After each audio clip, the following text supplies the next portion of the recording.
matchup after a physical game against Clemson. In fact, they only lifted weights on Monday, practiced for 45 minutes on Tuesday, had a short shoot around here today. And he said that although Marquise Bolden is good to go, he has a broken nose. He told me, guys, before the game that he's not going to wear the mask because he doesn't like the way it fits. But with Marvin Bagley missing his 4th straight game, there's another injury that Duke will have to deal with tonight. Yeah. All right, Maria, thank you. They describe it as a small fracture, something that Bolden should be able to play through. Great officiating crew tonight. Roger Ayers, Michael Stevens, and Ed Corbett. And here in Durham, we are ready for the tip of our Sonic blockbuster. Duke in white, Louisville in black. The only regular season meeting between these two programs, and we're underway here at Cameron. For Duke, with Marvin Bagley III out tonight, Javin DeLaurier will get the start, his 2nd consecutive start.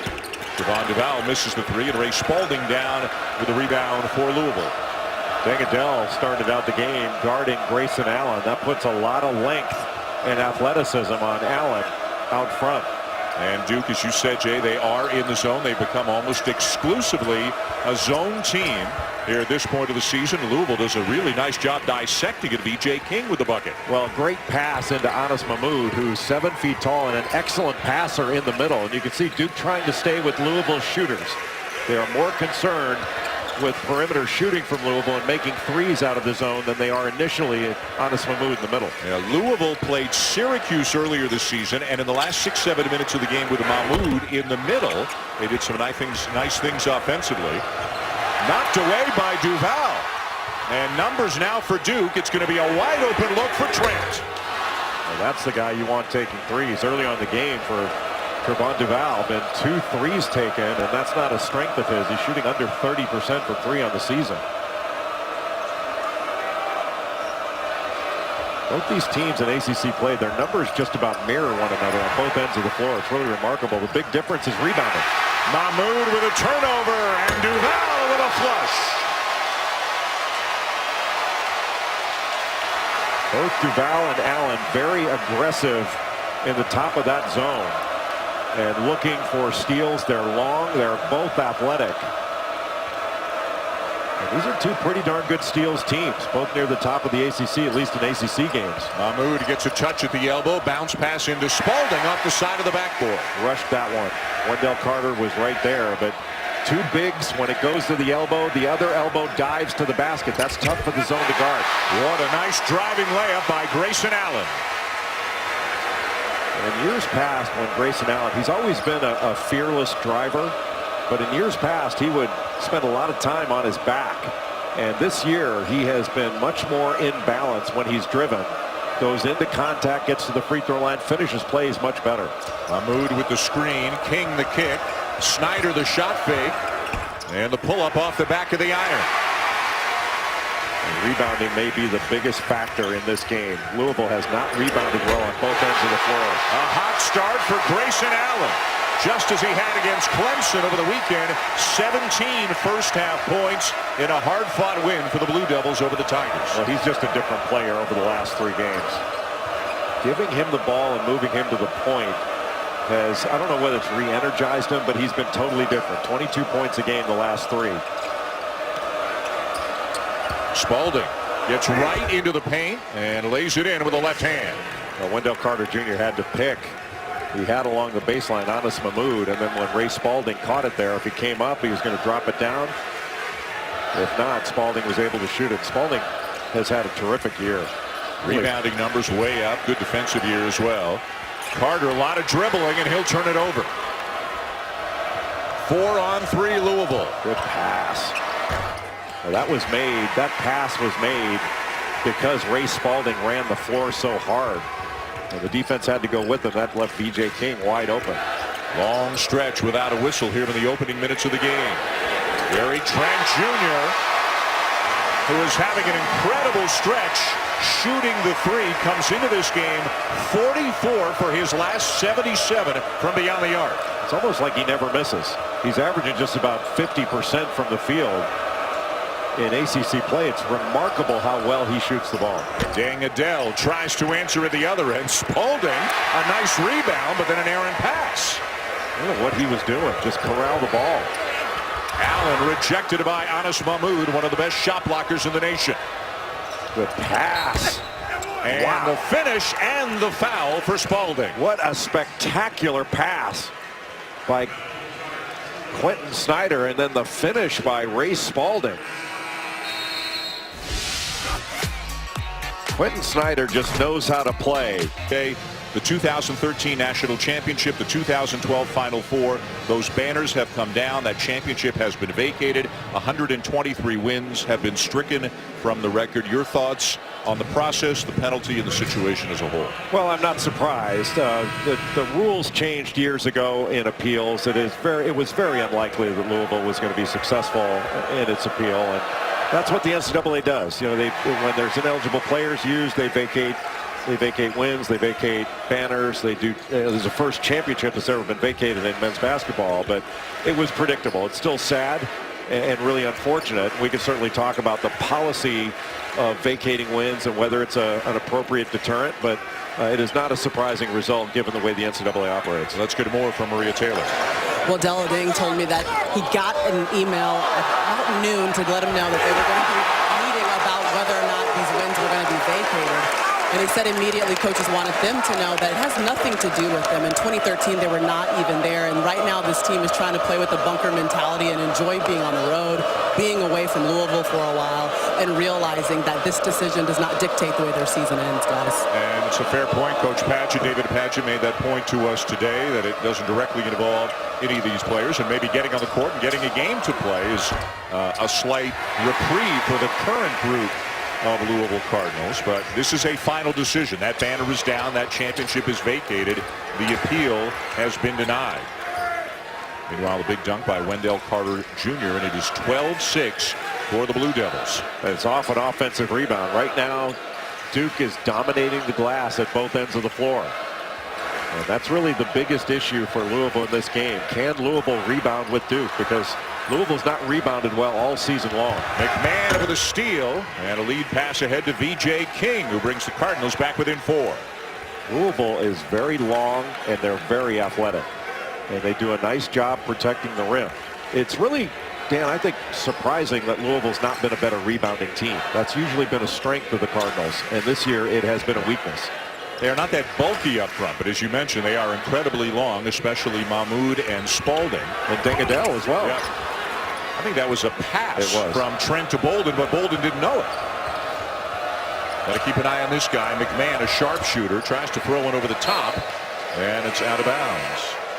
Now, some great action coming your way Saturday. Let's take a look at the slate on ESPN. Game day will be in Lubbock, Texas, a game that could decide the Big 12 regular season title. Kansas and Texas Tech, Syracuse here at Cameron, to Missouri, Kentucky at 8:15 Eastern, and then finish off your night out of the Pac-12 with Arizona and Oregon. That's a pretty good lineup. That's a great lineup. I can't wait to get to Lubbock and see Texas Tech take on Kansas. Keenan Evans is one of the best players in the country that doesn't get near the attention that he deserves. He is one of a handful of the best guards in America. They've had a great year, Texas Tech has, and boy, Kansas looked good in their win over Oklahoma on a Monday night, didn't they? There's Ryan McMahon, the pride of Sarasota, Florida. And we mentioned just an outstanding shooter, 46% from beyond the arc in ACC games. He's a specialist. Everybody knows it. But if he can free himself, he's going to knock it down. Well, 23 of his 30 field goals in ACC player threes. You have to run him off that line. Well, Grayson Allen has been fantastic. Pass taken away by Trent.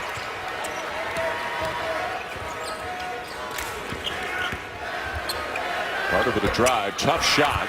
And down with the rebound, Spalding. Anas Mahmoud can really move his feet. He stayed right with Wendell Carter. McMahon, not this time. He can have some opportunities to run the ball up the floor quicker. When McMahon fell down after that shot, Duke got numbers, but walked it up the floor.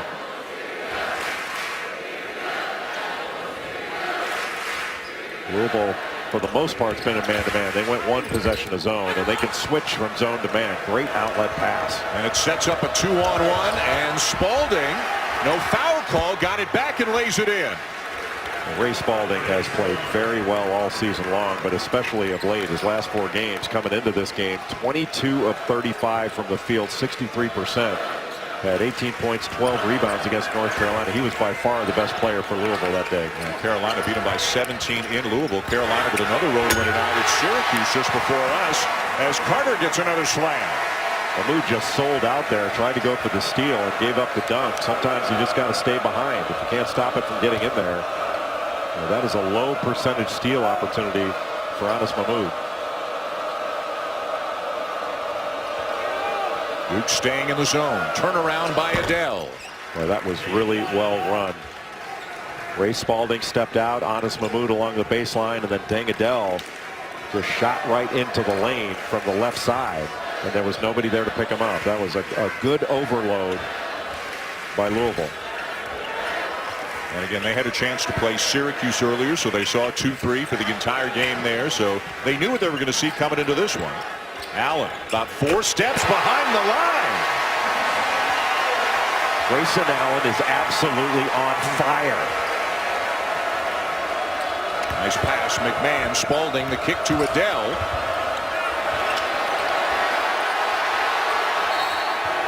And a 3-second call will take us to the under 12 media timeout. When we come back, a very special guest announced yesterday. Well, yes. That spanned a while, yes. didn't it? He didn't like either one. Congratulations on an extraordinary 36-year run. I mean, there are so many people, fans, people who do what I do, who just think the world of you. Well, thank you. And coming from someone like you, who I admire so much and listen to all the time, that's great. Thank you. I appreciate that. Do you remember the first time you ever walked into this building to do a game? I was awestruck. Almost every time I came here. This is such an unbelievable venue for basketball.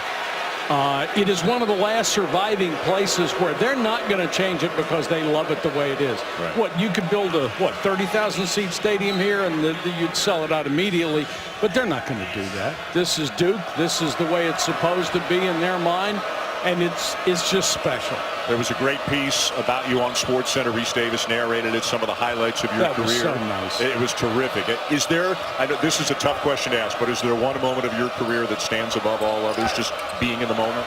It was the 1995 ACC tournament. Randolph Childress. You think of all the brilliant players that came through the ACC. Players of the year, 4-time All-Americans, nation's leading scorer, whatever. And Randolph Childress outdid them all in the ACC tournament, averaged 37.5 points a game. For that weekend, he was the best player on the planet. See, I thought it was that. Billis thought it was a jump hook over Doherty that he hit back in 1984. Well, that was second. When you look back at the different eras that you broadcast in ACC basketball, what would you say was the best of the eras, if you could? I just think it was before expansion. Every game, there'd be 6 or 7 ACC teams in the top 15 every week. So every game meant something. Right. Not only in the conference, it meant something nationally. And people go from 15th to 9th or 9th to 15 and be crushed by the drop. And there were just so many good teams and so many legendary coaches all competing against each other. Every game was absolute magic.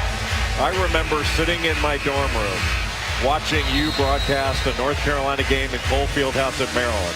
And late in the game, Michael Jordan, I think it was a steal or something, he went the other way and did this cradle dunk, which people didn't do back then. And your reaction was priceless. We couldn't wait to see it. There was no all-day SportsCenter back then. We couldn't wait to see it again. I had never seen it before. And I remember saying, what was that? it was certainly the sign of things to come, wasn't it? It was amazing. Absolutely amazing. As you have been for all these years. Mike Patrick joining us here in the booth tonight at Cameron. What was it like being on the court here at Cameron for that ceremony a little bit earlier? I have been known to get misty over a good haircut, and it was... I have spent the whole day going between laughing and crying. People calling me on the phone I haven't talked to in years. Best friends. Guys I didn't even remember. Coaches who I met once. And I have just been staggered by the response. Well, that's a tremendous compliment, not only to your ability as a broadcaster, but also the way Well, just the person you are. I mean, everybody has nothing but kind words to say about you and the way that you dealt with them. We saw you down on the court for a long time, talking to Tim, too, one of our great cameramen before the game, one of the best guys in the business. And you've always had a moment for everybody. And that's, I'm sure that was a big reason why you got all those phone calls. We have had the best technicians going back to the Jefferson Pilot days. These guys only cared about how good the show looked. They didn't care if anybody got the credit for it. They just worked their fannies off, and they did it every night. And it was such a thrill to walk in and see these guys. Well, nobody elevated the people he worked with better than you did, Mike. And you might want to give some notes to Dan if you wouldn't mind. Actually, Mike, is someone who's gone through the Vital and the Billis experience. Maybe you and I could forget Theismann. Yeah. Could I get a little of your time later on? Mike, thank you. Thank you for joining us, and congratulations on an extraordinary run. I appreciate it. Congratulations. Great to be with you, my friend. Thank you. The great Mike Patrick. We'll be back.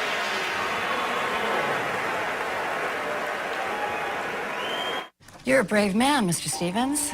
Your testimony. Tonight's Sonic blockbuster, Mr. Billis. Grayson Allen's off to a terrific start. Grayson Allen has been outstanding from the opening tap. He's been in complete control of what he's doing. Duke is dominating the glass, and he is seeing a big basket, picking up where he left off in the last 3 games. And you can see the smile on his face right now.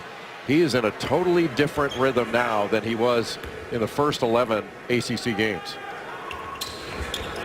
And Delorier knocks it down. It's an 11-point lead for the Blue Devils. Our thanks again to Mike Patrick for coming in and spending some time with us. You got a chance to work with him a fair bit, and that must have been terrific. Well, it was a dream come true because Mike used to do a lot of the games that I played in back in the day when he did Jefferson Pilot games, ESPN games, all the way back to the JP broadcast one year, the Holly Farms Player of the Game. I mean, think about, we call it the NFL, college football, college basketball, the women's Final Four for years and years, the College World Series baseball. I mean, he just as talented and versatile a guy as there has been. And never about him. It was always about the people he was covering and the games he was covering.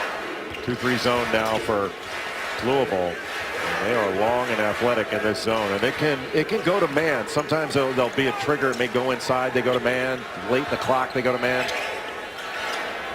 Duval, difficult pass into Delorier, and a beautiful feed to Bolden. What a beautiful pass. I don't know how it even got through there by Kevon Duval. Remember, Marvin Bagley III not playing again and missing his 4th consecutive game with a sprained knee, so more minutes available for both Bolden and Delorier. Boy, what a follow there by Spalding. Well, Louisville's going to have to get on the glass. It's a team that does not offensive rebound like its length and athleticism would say it should. They only have a 25% offensive rebound rate. That's near the bottom of the ACC, while Duke is at the top.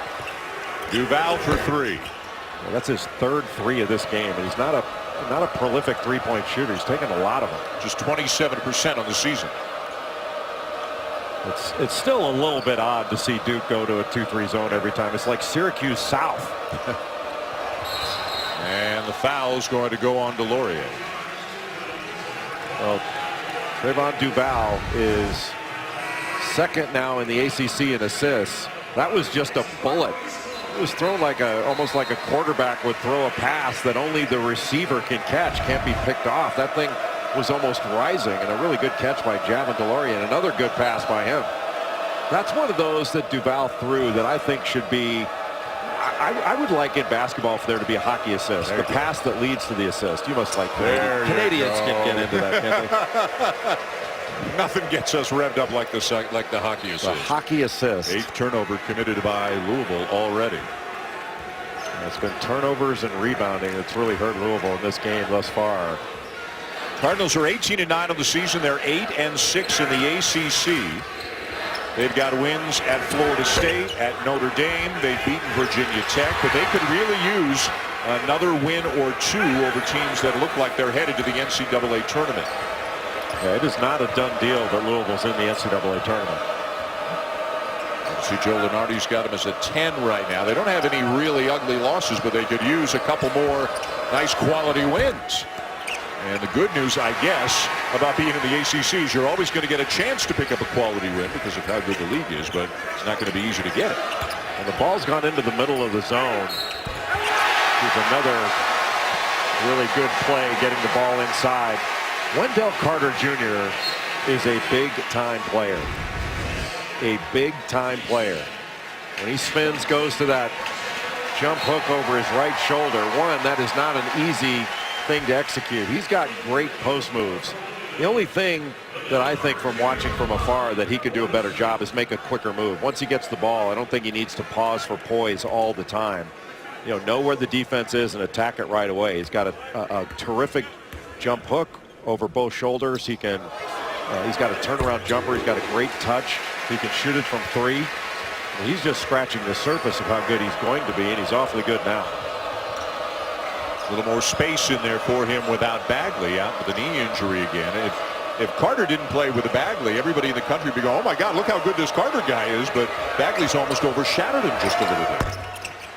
Good screen against the zone. Nobody came up to pick up B.J. King. Yeah, every time Louisville's getting the ball into the middle of the zone, Duke's making that middleman. It's been Ray Spalding at times. They're making that guy make a play, and they're staying with perimeter shooters. They're not going to give up a 3 on a kickout. Mahmoud has gone to the bench with 2 fouls, so Spalding in the middle of the defense right now. Carter kicks it out. Allen's got a good look and gets the bounce. Another great pass. Wendell Carter Jr. had a shot. He could have taken it. A lot of people would argue he should have. I might be one of them, but he saw that Grayson Allen had a better shot, and you're not going to get a more wide open 3 on a kick out than that. Louisville's got to cover up better. Adele, nice bounce pass inside. Spalding, no. Follow, no. Jack White corrals it for Duke.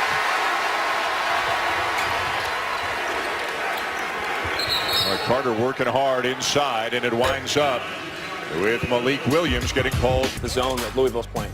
Yeah, they just don't have to settle right now because they can basically get about whatever they want.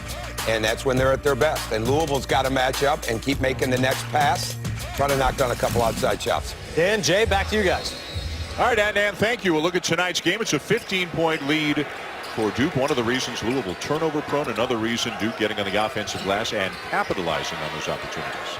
Yeah, I figured that rebounding was going to be a gigantic part of this game. I didn't anticipate that Louisville would cough the ball up like this. I mean, there's no chance to win on the road if you can't rebound and if you turn the ball over and give runouts. How many dunks have the Blue Devils had tonight? That one for Jack White, and now a foul called as McMahon gets tied up by Duval. Jack White's kind of worked his way into the rotation in recent games, getting a lot of the minutes that Alex O'Connell has gotten at times. He did it in the Notre Dame games. Yes, yeah. Played about 14 minutes, had a couple of big buckets, a couple of big rebounds in that game, and he's been playing every game since. The middle of this 2-3 zone is wide open. But Duke has done a really good job of staying with shooters. So the middleman, when he catches it, that's the guy that's got to make a play. B.J. King misses the open 3, and Ray Spalding gets called for the foul.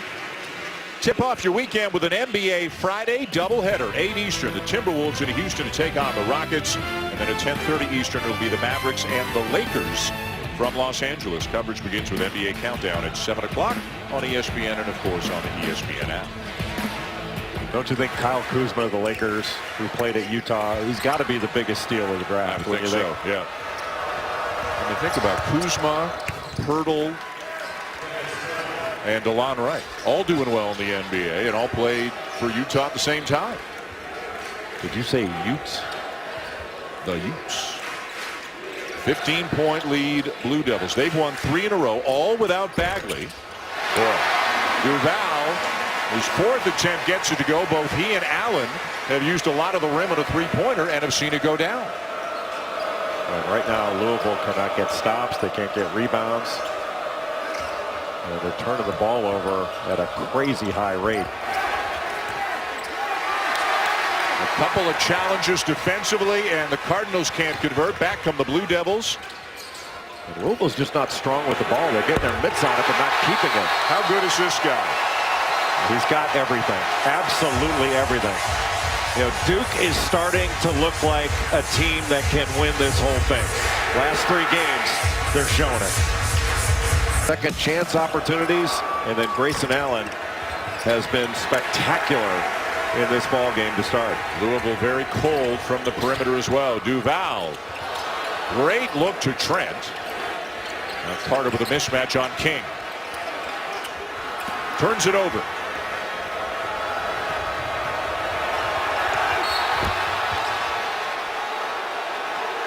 And the foul call will go against Grayson Allen, trying to keep King away from the rim. And the Blue Devils fans don't like it. Well, V.J. King was using that off arm to try to ward off Grayson Allen. So I think that Mike Krzyzewski was saying, wait a minute, what's he going to do? He's being pushed by the off arm. And there's a lot going on that play. But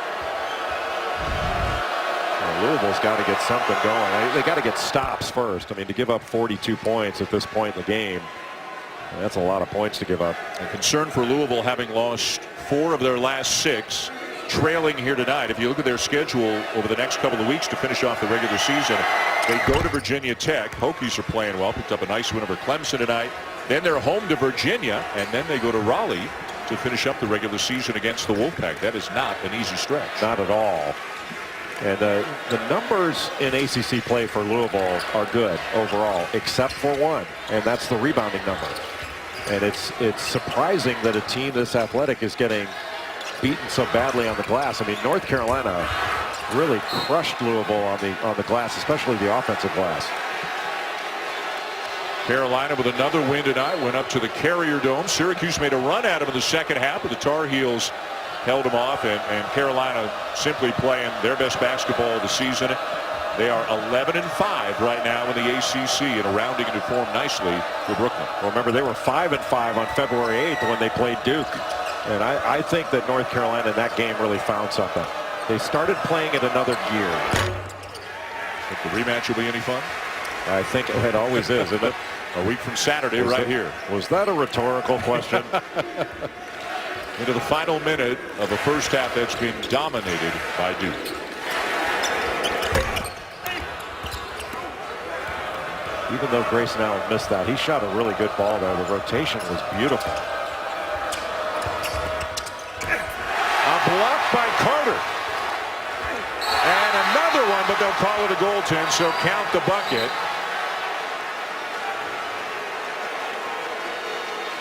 Well, even though that was called a goaltend, Wendell Carter showing everybody he's there. Wipes the first one away, knocks it back out. And I didn't think the second one was a goaltend, but we're 800 feet above. It's hard to tell. Up in the crow's nest here at Cameron. 17-point lead Duke, and this is the 4th consecutive game, Jay, where Grayson Allen's playing really well. Well, he has really found something with his new role. He's had a leadership role all season long as the only senior on this basketball team, but being moved to the point guard position where he's initiating offense out top. The defense has to come out and get him because he is such a good shooter, and he's looked like a completely different player the last 3 games. Look, he's had a good year. He's done some really good things. He has not shot the ball well up until the last few games, but the last 3 games has been the Grayson Allen of old, where he's knocking down everything he puts up. ACC Player of the Week a week ago. Keep it right here after the game tonight for Sports Center at Night with Linda Cohn and John Anderson. Among the stories, Kyrie's challenge, Irving's goal for the Celtics. What's going on with Kawhi Leonard? Sounds like he may not be coming back. And why Josh Rosen has dropped in Mel Kiper's mock draft. Sports Center next on ESPN and the ESPN app. Just a couple of seconds between the game clock and the shot clock. It means you can just take it down even further and still have an opportunity for an offensive rebound.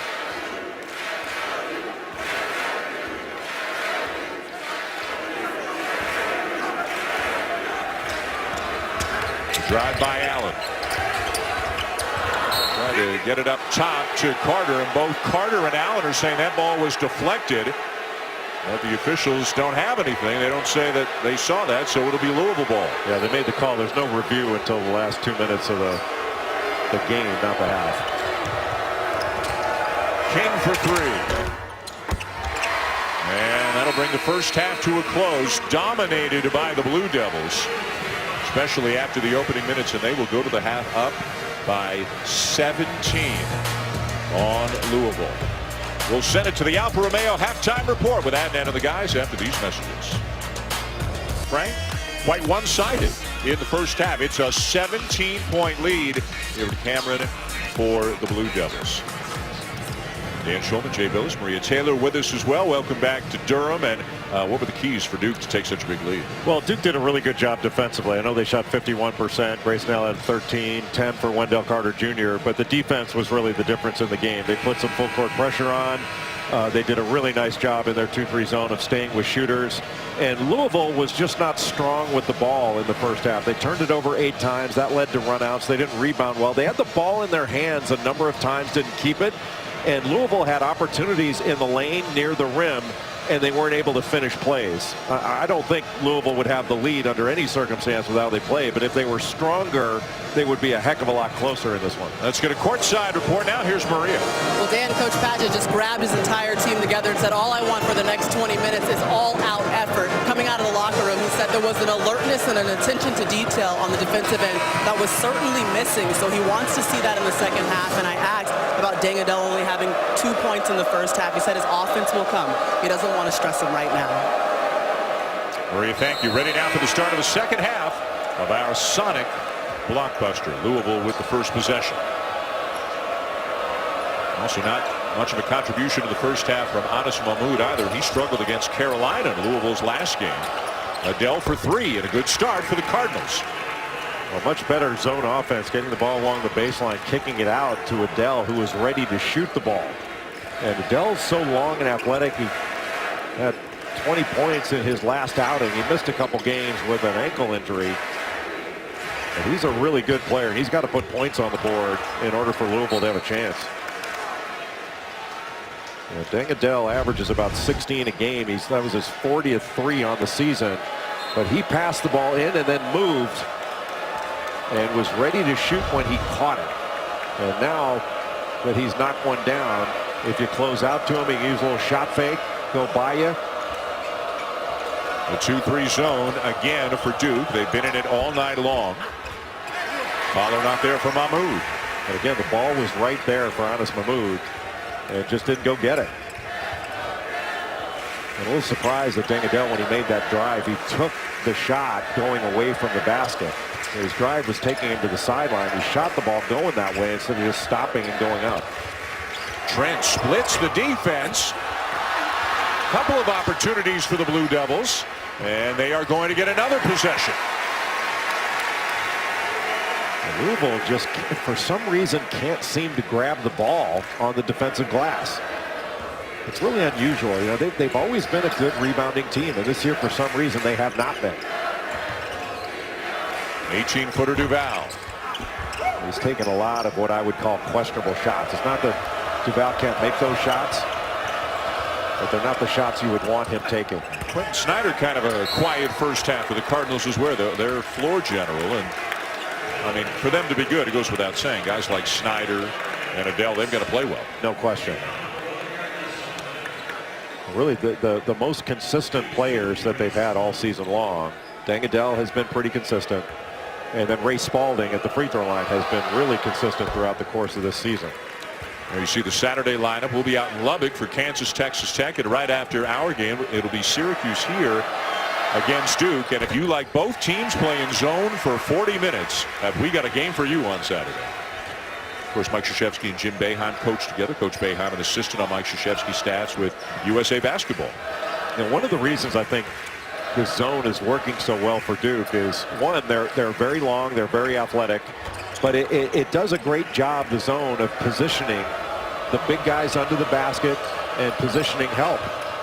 And they got spread out man-to-man. It was really difficult for them to guard ball screens. In the zone, they don't have to guard a lot of ball screens. How about that block from Wendell Carter Jr.? Wendell Carter Jr. does everything. He averages over 2 blocks a game, goes straight up with both hands, and still is able to, with that left hand, block the shot. Mike Krzyzewski told us at shoot-around today, Jay, that not only does Carter obviously have extraordinary talent, but he described him as an elite-level thinker on the court as well.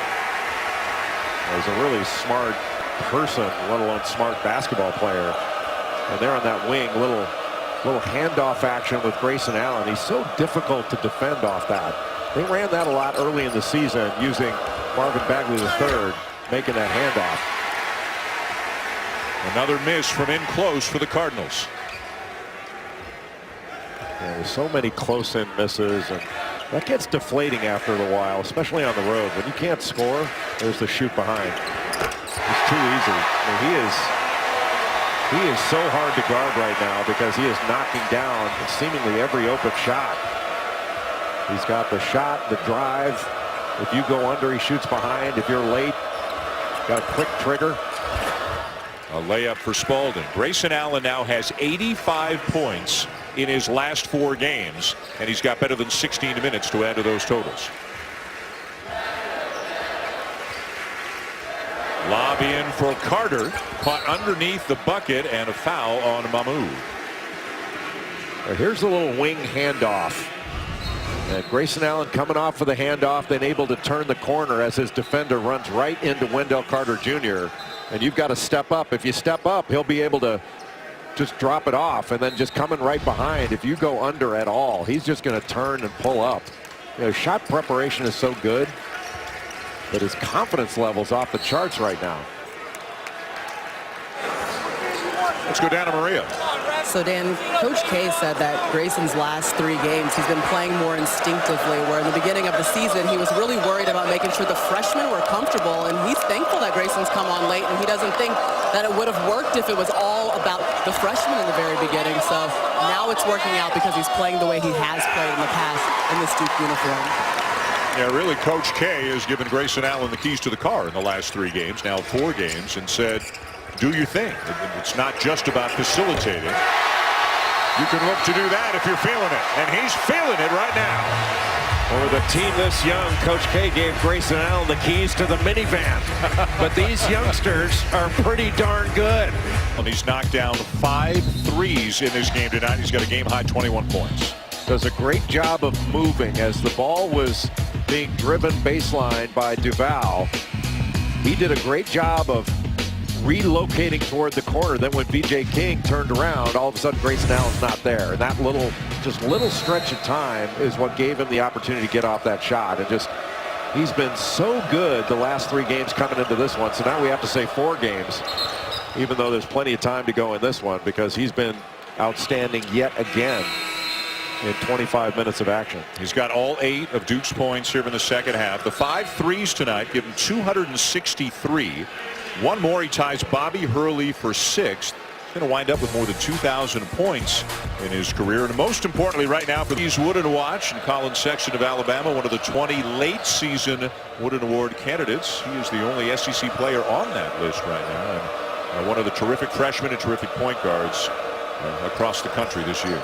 Spectacular hair. It's a very strong hair year on the college basketball landscape. Announcers aside, of course. It's a choice. 50-31 Duke. The Blue Devils have won 3 in a row. They gutted out a win at Clemson. That game was tied at 57 as Allen gets fouled. The game was tied at 57 at Littlejohn on Sunday. Then the Blue Devils scored the last 9 points of the game in a real slugfest. Clemson, although they lost to Virginia Tech tonight, Tigers got a good team this year. They do have a good team. It's really unfortunate that Brad Brownell lost Dante Grantham for the season with a knee injury, because that was had the capability of being a second weekend team in the NCAA tournament. I think the Tigers will still make the tournament. They're very good. Their guards are really good. They can really shoot. Gabe DeVoe's an excellent shooter. Marquise Reed. But that was so simple, that last play that Duke ran. It was out of a horn set where you have 2 guys at the elbows, 2 guys in the corner, just hit Wendell Carter, ran a cutter through, and Grayson Allen just took a handoff from him and had an easy lane to the basket to score. Had to foul him to stop him. Isn't it kind of funny on a team loaded with freshmen that you look at the senior, and we talked about this a couple of weeks ago, I think during the Carolina game, you look at the senior and say, is he the X factor between Duke being a good team and a great team? And Grayson Allen might just be that. He is, especially when he's playing at this level. You know, coming into this game, Duke's 19-1 on the season when Grayson Allen scores in double figures. And he's been scoring double figures the last 4 games. Misses the three, and Dwayne Sutton down with a rebound and a foul by Delorier. And Sutton's a transfer from UNC Asheville. He's Big South Tournament MVP. And UNC Asheville's had some good players there that have transferred out. Andrew Rousey at Marquette was a UNC Asheville player. Sutton, a redshirt sophomore. Fourth foul on Delorier. He goes to the bench, and Marquise Bolden back in. Duke sticking with the 2-3 zone. The wings are up. And Wendell Carter playing out on the wing with Marquise Bolden in the middle. Good pass. Adele off to Snyder. The corner three will go for Quentin Snyder. That's a good pass. Wendell Carter Jr. not used to playing the wing in this, or on the side of that 2-3, if you will. And just got caught looking at the ball instead of matching up to the shooter. Pick and roll, extra pass, and Bolden the slam. Marquise Bolden starting to get his legs back. Back healthy. Has tired a bit. It's hard to sit out that long and keep in basketball shape. Sutton way short. Don't know if somebody got a piece of that. And Duval forcing the issue with the other end. Out of bounds, still Duke ball. Well, Grayson Allen, when he got that ball screen up top, was able to hit the roll man with a little pocket pass, and an excellent pass there by Wendell Carter, and a great job not charging. Good body control.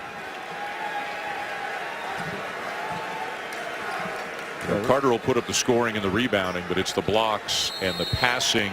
He could make threes, as you said can earlier. do everything. He's a complete player. And you almost hesitate to bring this up because Duke's playing so well. They're got 54 points in this one. They've played the last 4 games now without Marvin Bagley III, who's averaging 21 points and 12 rebounds in ACC play. And in for the season, even though it's just barely in scoring, is leading the league as a freshman in scoring and rebounding. That's what's sitting on the bench over there to make this team even better. What an award candidate. There are the numbers. Lots of firsts in the ACC. Sprained knee. Was a little more active at shoot around today than he's been in recent days, so it does appear that progress is being made. And as you said earlier tonight, the term precautionary has been used by the Duke staff. Yes. And if I had that kind of bank account awaiting me, there would be a lot of precaution. The Blue Devils after tonight. We told you they've got Syracuse on the weekend, then they go to Blacksburg to take on the Hokies, and as always they will finish with North Carolina. The game will be here in Cameron. Louisville has got to flatten this zone out and start playing out of the corners. They're up too high right now, and I think if they can get down on the baseline and flatten this out, they're going to have a lot more opportunities to get shots. But right now at this pace, this is Duke's pace to salt this thing away. Second three of the half for Quentin Snyder, but it's still a healthy 17-point lead for the Blue Devils. Allen guarded by Adele. Now the switch, and it's Spalding. Allen for three.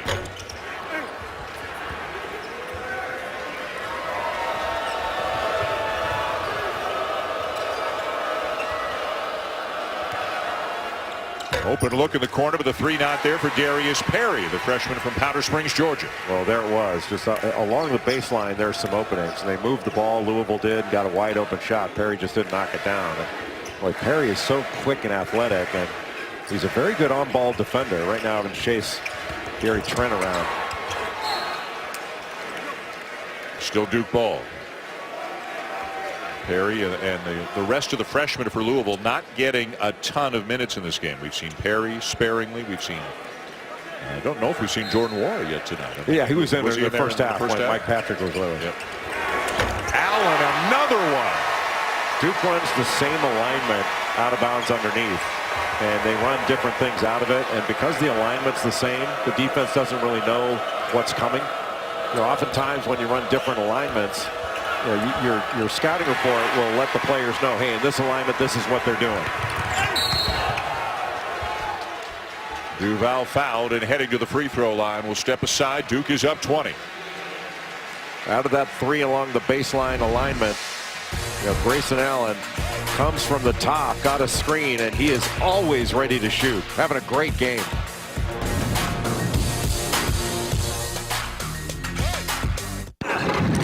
Pull together. A little left.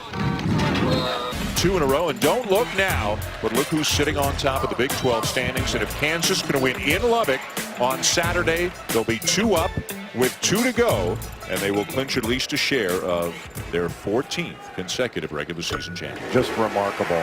One of the great achievements in college basketball history to win 14, if they're able to do it, 14 consecutive conference championships regular season is rarefied air.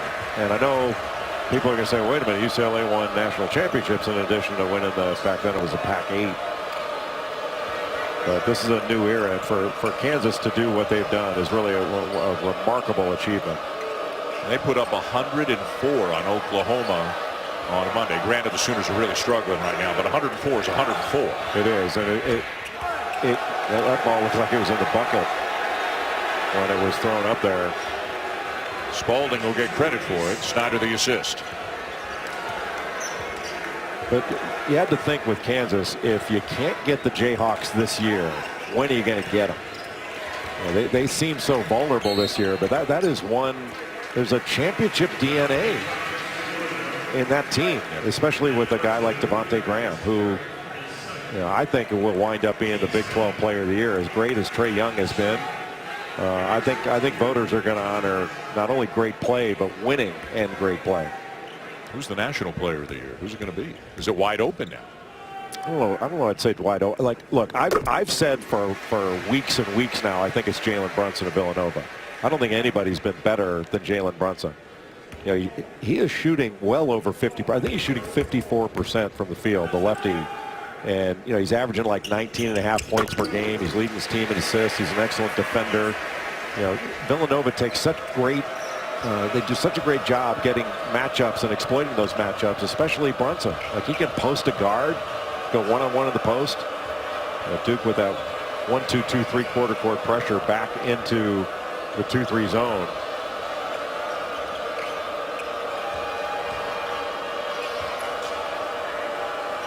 Now, I think Louisville's a little too high on the floor. And a shot forced up at the end of the shot clock. Another good defensive possession for Duke. And they're really settling into this zone. And one of the things I like about their play in the zone is you're always playing against your opponent's second best offense. You know, there's no zone offense that's as good as a man offense. And so you're electing to play against an offense that your opponents do not practice all the time. Marquise Bolden with a slam, and then a terrific rebound. And Mike Krzyzewski telling his team, hold it up, run clock. There's no reason to be in a rush with a 23-point lead. They're not going to take the air out of the ball, but there's no reason to rush down and take a quick one.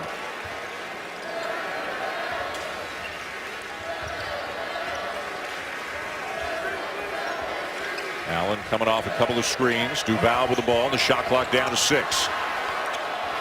Fires one through the wickets into the crowd. Well, back to the Player of the Year conversation. For several weeks, this was the conversation. Marvin Bagley III, Trae Young. Looked like Young took a lead.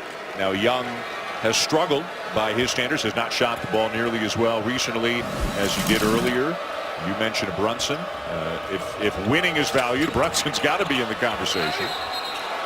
Well, not only winning, but the numbers he's putting up. I mean, he's one of the 5 most efficient players in the country. Certainly Marvin Bagley III is not only in that conversation, he's up at near the top of that list. DeAndre Ayton of Arizona has put himself in that conversation. But, you know, I've had Jalen Brunson at the top of the heap for a while now.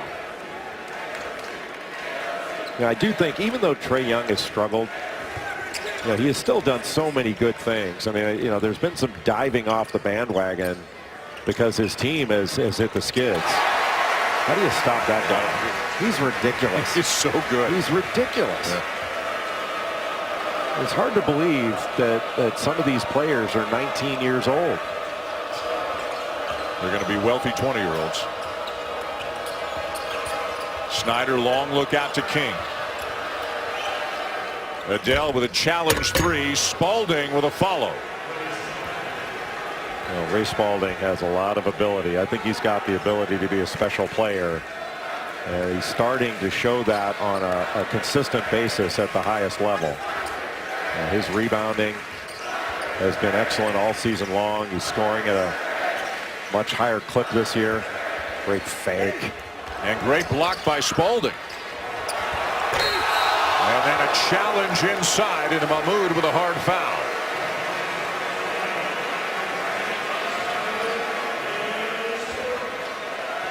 Well, Ray Spalding is athletic and he's ridiculously long. He's got a 7'4" wingspan. So goes straight up. Nobody boxes him out as a weak side rebounder against the zone. That can be a problem sometimes when the wings are up. If you're not moving as the ball moves on a reversal, you can get caught on the glass. Fourth foul on Mahmoud. He's coming out. Ryan McMahon in for the Cardinals. You know, it's not common to see a big guy like Wendell Carter Jr. have such a fluid shooting touch. You know, he has it, and you know who's got it even better than Wendell Carter Jr. Have you seen DeAndre Ayton shoot the ball? Yeah. It's ridiculous how fluid his motion is. He shoots like a guard. It's beautiful. Carter is 18 for 36 on three-pointers this year. That's 50%, man. Give or take. Doesn't force them. Obviously, it's got to be within the flow of the offense if they don't get anything else. He's taken one. He's made it tonight. And everyone that I've seen, they're almost identical. They're from the top, right, straight on to the basket. And he steps into it smoothly and looks confident shooting it. My favorite thing about Wendell Carter Jr. is how he rebounds with both hands. It seems like every time he goes up, it's with both hands. Good pass. White. That would have been assist number 6 on the night for Carter had that shot gone down. Could be looking at triple-double territory.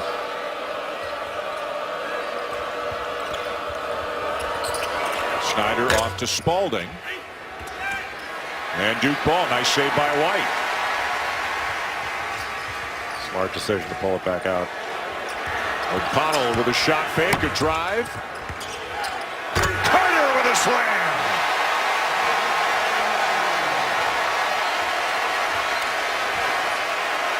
We're running out of superlatives. That was just a hammer dunk. The decision there. He could have swatted that one, but knew it would be goaltending if he did. Well, Ray Spalding right there to get an offensive rebound. Couldn't grab it. And Jack White came away with it. I mean, how many times have we seen Louisville in a position to grab a rebound and they didn't do it? I mean, it's been a microcosm of this game for the Cardinals. Rebounds are 38-24 Blue Devils. Dominated on the glass and unable to score against this 2-3 zone. No rhythm at all. And this has been a thrashing. Largely at the hands of Grayson Allen and Wendell Carter Jr. Hello.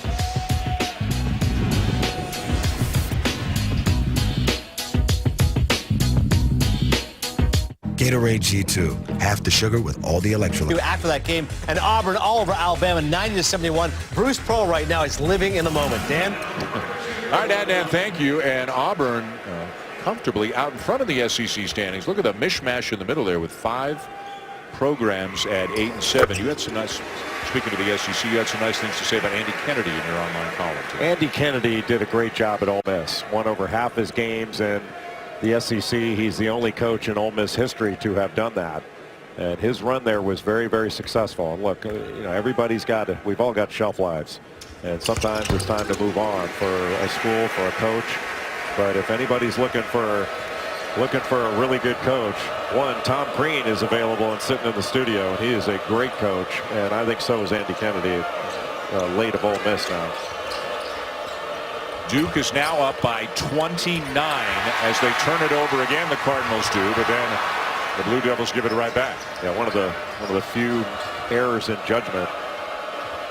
Duke should have just brought the ball up, runs a clock. This game is essentially over.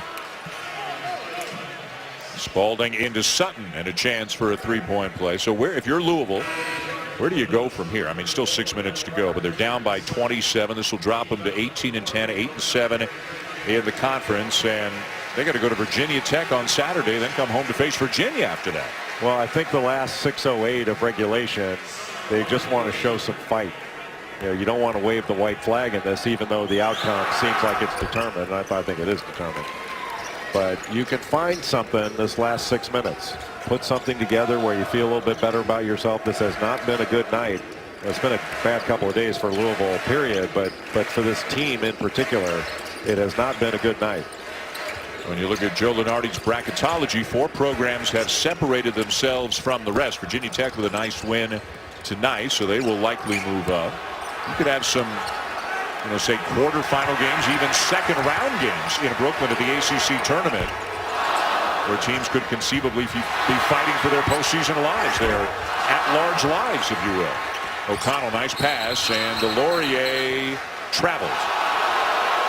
They also seemed like they got 20 offensive rebounds on that one play.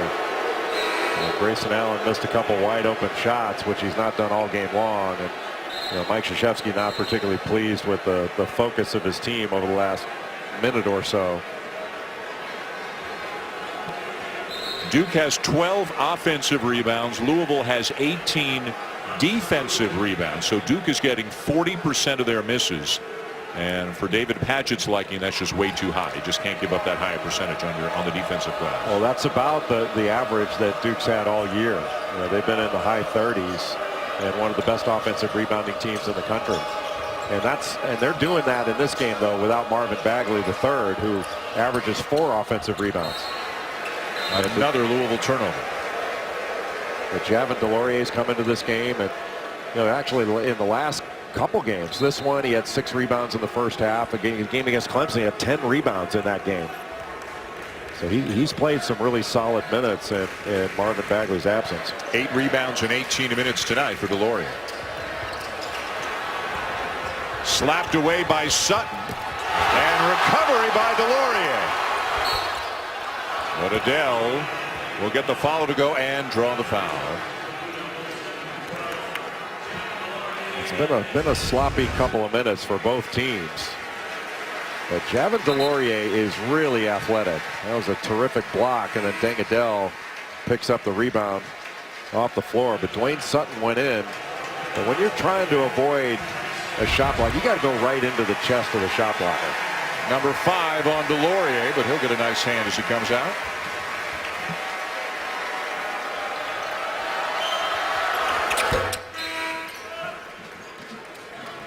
I think Duke really found something with this, the way they're playing this zone defense.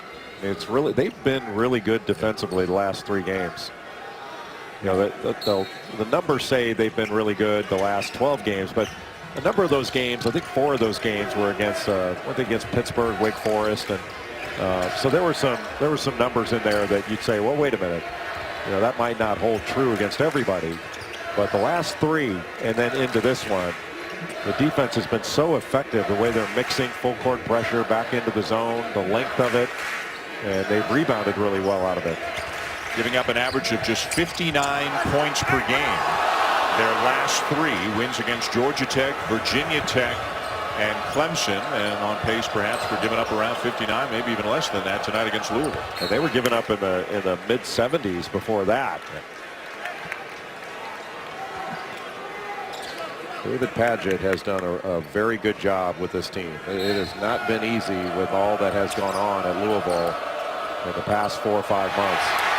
Tipped away by Allen. 28 now. Well, he's had another great game, and that has to be a real lift for this Duke team as they head down the stretch, that they've got a confident and productive Grayson Allen. Numbers again. And Trent with a flush. Well, this is a schoolyard game right now. It's a one-sided one. Yeah, it's unusual to see Louisville in this position. This has been a good team all season long, and they don't look it at all right now.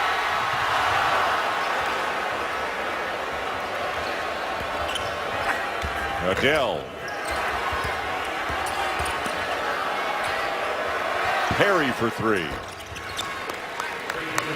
Now, as we mentioned off the top of the show and talked about in the first half, a very dark day for the Louisville program yesterday. With the 2013 National Championship being vacated, the banner coming down. Now they're getting blown out here tonight. These are not the best of times within the Cardinal family. And that's one of the major issues with I think some of the policies that you see within the NCAA is that the punishment winds up hammering people that weren't involved. But that's the way it is, and that's what they have to deal with. All Blue Devils tonight. They must have a dozen dunks, and they're up 26. So why isn't he the latest out of San Antonio? SportsCenter after the game. We're back to Dan now. All right, John, thank you. All Duke tonight. Here at Cameron up 78-52, never really challenged. A Duke throwback tonight, but not Billis, says Mr. Anderson. You know, John Anderson is a Missouri graduate. At least I think he graduated. McMahon.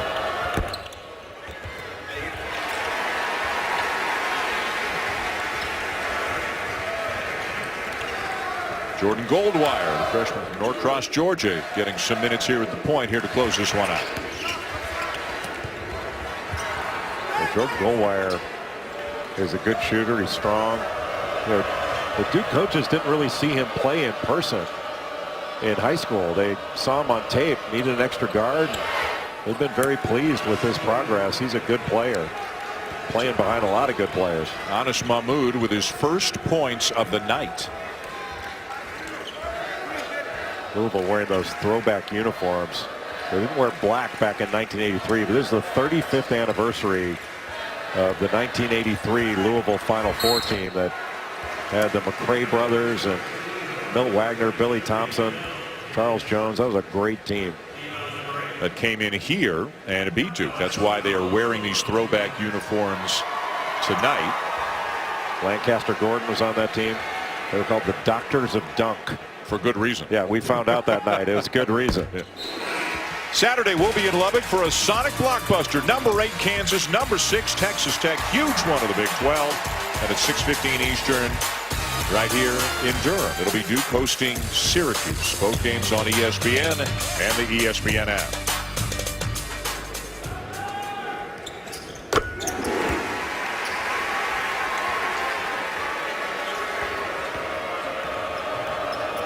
Inside the final 2 minutes, Duke up 26 points on their way to their 4th consecutive win. And this puts even more pressure on Louisville in their last 3 conference games. They still have work to do to feel comfortable that a bid will be secured on Selection Sunday as an at-large team. Meanwhile, look at Duke's finishing schedule in the regular season. We told you about Syracuse. Then they'll take on the Hokies in Blacksburg. And then how much fun will the rematch be? Carolina and Duke here from Cameron after Carolina beat the Blue Devils in Chapel Hill a couple of weeks ago. Carolina another win tonight up at the Carrier Dome. Well, North Carolina has been really impressive. And a team that doesn't seem like it should be a great rebounding team based upon their personnel. But it has been the best rebounding team in this league by far. They're out rebounding opponents by 11.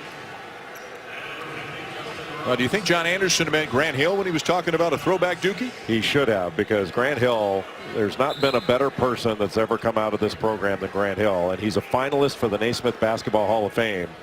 And I think it's a no-brainer. Grant Hill is a Hall of Famer. His first, not only his college career was magnificent, but his first 7 years in the NBA before he was injured, his numbers were right there with guys like LeBron James, Oscar Robertson, Larry Bird as far as points, rebounds, and assists.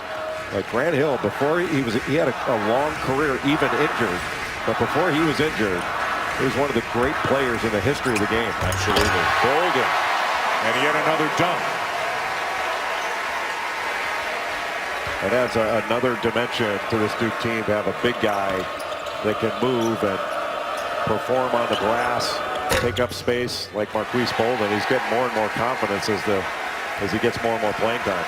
And the Blue Devils will run the clock out. A very impressive performance for Duke, as they win going away 82-56 to go to 11-4 in the ACC, 23-5 overall. The Cardinals held to a season low 56 as they get throttled here tonight. For Jay Billis, Maria Taylor, and our outstanding ESPN crew, I'm Dave Schulman saying thanks for watching.